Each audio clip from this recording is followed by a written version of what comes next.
นี่คือวัดธาตุเชิงชุมตอนบ่ายมื้อนี้ข้าเป็นคนมาชม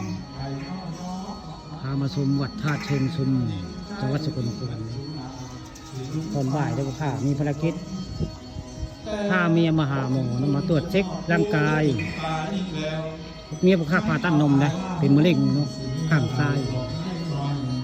เลยพาเมียมาตรวจเช็คร่างกายหมอนัดแล้วได้มีโอกาสมาถ่ายวัดวาอารามของพระธาตุเชิงชุมจังหวัดสกลนครเป็นอันนี้พระธาตุเชิงชุมตอนรอบบ่ายมานี่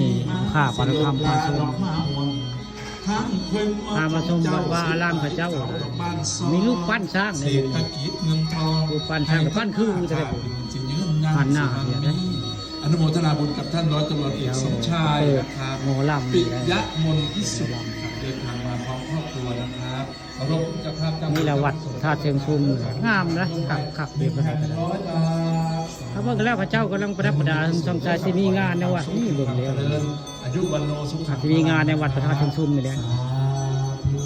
ตอนบ่ายมื้อนี้ข้าปฏิธรรมพาชมหลายเด้อนะครับพาผู้ติดตามมาเบิ่งมาชมเลยงานนี่แหละวัดธาตุเชิงชุมธาตุเชิงชุมเป็นนี่แหละธาตุเชิงชุมจังหวัดสกลนครมีเสียงลำพระเขาเจ้าเปิดไว้ได้เขาเปิดเสียงลำได้ในวัด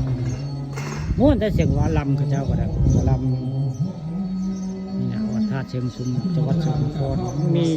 ความงดงามอยู่ที่เดียวนี่ครับเดียวแต่ไม่ได้หมดเรื่อง